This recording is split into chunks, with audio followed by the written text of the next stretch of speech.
حماد کی ماں میڈم سے کہتی ہے، بہت اچھا لگا آپ کے گھر آ کے، پارٹی میں بلانے کا شکریہ، شاندار پارٹی تھی۔ پھر جنت کی طرف مخاطب ہو کر کہتی ہے، جنت بیٹا بہت اچھا لگا آپ سے مل کر، امید کرتی ہوں اگلی بار بھی ملاقات ہوگی۔ جنت کہتی ہے، جی میڈم مجھے بھی آپ سب سے مل کر بہت اچھا لگا، انشاءاللہ اگر اللہ نے چاہا تو ضرور ملاقات ہوگی۔ وہ لوگ وہاں سے روانہ ہو جاتی ہے، میڈم ان کو دروازے تک چھوڑنے جاتی ہے۔ جنت بھی آگے بڑھتی ہے کہ عائشہ اسے ہاتھ سے پکڑ کر کہتی ہے، تم کہاں منہ اٹھا کر جا رہی ہو، اندر چلو تم۔ جنت کہتی ہے، میرا ہاتھ چھوڑو، مجھے درد ہو رہا ہے، کیا کر رہی ہو تم؟ میڈم کہتی ہے، درد تو اب تم کو ہوگا، 1000 بار سمجھایا تھا کہ دور رہنا ان لوگوں سے، چلو اب میں تمہیں اچھی طرح سمجھاتی ہوں۔ وہ جنت کو گھسیٹتے ہوئے ایک کمرے میں لے جاتی ہے، تینوں کی بحث چل رہی ہوتی ہے۔ میڈم کہتی ہے، میرے ساتھ زبان لڑاؤ گی؟ جس نے تمہیں نوکری دی، یہاں پڑے رہنے دیا، کھانا دیا، احسان فراموش۔ یہ کہہ کر وہ جنت کو تھپڑ مار دیتی ہے۔ عائشہ بھی پیچھے نہیں رہتی، دونوں بیچاری جنت کو خوب پیٹتی ہے۔ عائشہ اس کے کپڑے پاڑ کر کہتی ہے، معمولی سی نوکرانی میرا مقابلہ کرو گی تم؟ امیر لوگوں کو دیکھنا، ان کو اپنے جال میں پھنسانا تم جیسی لڑکیوں کا پیشہ ہے۔ اور عائشہ جنت کو زمین پر دھکیل دیتی ہے۔ جنت کراہتی ہوئی آواز میں کہتی ہے، میڈم آپ لوگوں نے جیسا کہا میں نے ویسا کیا، پھر بھی اگر کوئی غلطی ہوئی ہو تو مجھے معاف کر دو، میں آپ لوگوں کے احسان مند رہوں گی، آپ لوگ نے میری بہت مدد کی ہے، آئندہ ایسا کچھ نہیں ہوگا، مجھے ایک موقع دو۔ وہ دونوں وہاں سے چلی جاتی ہے۔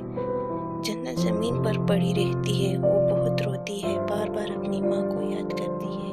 حماد عائشہ کے بابا کے ساتھ اپنے بزنس فائل شیئر کرتا ہے۔ حماد عائشہ کے بابا کے آفس میں جا کر ان کا بزنس پارٹنر بن جاتا ہے، اور اگلے دن حماد عائشہ کے گھر بزنس کے کچھ کام سے آتا ہے۔ جنت زمین پر بیٹھی پوچھا دے رہی ہوتی ہے۔ حماد کہتا ہے، السلام علیکم۔ جنت جلدی سے اٹھ کر کہتی ہے، وعلیکم السلام۔ اتنے میں عائشہ اندر سے جلدی سے آ کر کہتی ہے، ارے حماد آپ یہاں، کچھ کام تھا کیا؟ آپ اندر آئے نا، اندر آ کے بیٹھے، میں کچھ پانی کھانے کے لیے لاتی ہوں۔ حماد اسے منع کرتے ہوئے کہتا ہے، آپ کے بابا کہاں ہے؟ میں کچھ کام کے سلسلے میں یہاں آیا ہوں۔ عائشہ کہتی ہے، وہ اپنے کمرے میں ہے، چلو میں آپ کو ان سے ملواتی ہوں۔ حماد آگے بڑھنے لگتا ہے کہ اس کی نظر جنت کے جسم پر لگی چوٹوں پر لگ جاتی ہے۔ وہ رک کر جنت سے پوچھتا ہے، یہ چوٹیں کیسی لگی آپ کو؟ کسی نے مارا ہے آپ کو کیا؟ ایسا لگ رہا ہے ان چوٹوں سے۔ عائشہ ڈر جاتی ہے کہ کہیں جنت اپنا منہ نہ کھول لے۔ جنت جلدی سے کہتی ہے، نہیں نہیں، وہ صفائی کرتے وقت میں سیڑھیوں سے گر گئی، شاید اسی میں لگ گئی ہوگی۔ یہ کہہ کر وہ روانہ ہونے لگتی ہے۔ عائشہ اسے کہتی ہے، کہاں جا رہی ہو؟ دیکھتی نہیں گھر میں مہمان آئے ہیں، جاؤ کچھ کھانے پینے کا انتظام کرو۔ وہ کہتی ہے، ٹھیک ہے میں دیکھتی ہوں۔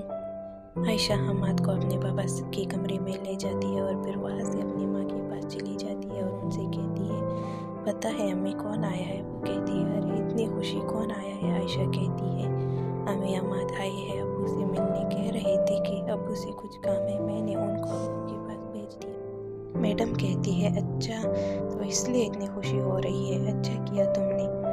اچھا یہ بتاؤ کچھ کھانے پینے کے لیے کہا؟ عائشہ کہتی ہے، جی امی جنت سے کہا ہے کھانے پینے کا انتظام کرنے کو۔ وہ غصہ ہو کر کہتی ہے، کتنی بیوقوف ہو تم، جانتی نہیں اس کو جو انتظام کرنے کے لیے اس کو بول دیا۔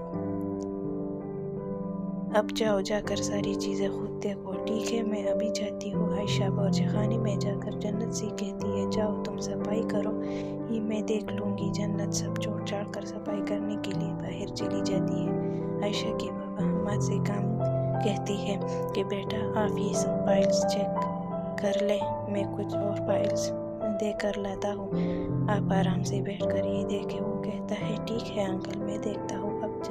آپ جاتے ہوئے مہربانی کر کے دروازہ بند کر دیں تاکہ کوئی مجھے پریشان نہ کرے، ورنہ میں ان فائلز پر توجہ نہیں دے پاؤں گا۔ وہ کہتا ہے، ٹھیک ہے بیٹا۔ وہ کمرے سے چلا جاتا ہے اور دروازہ بند کر دیتا ہے۔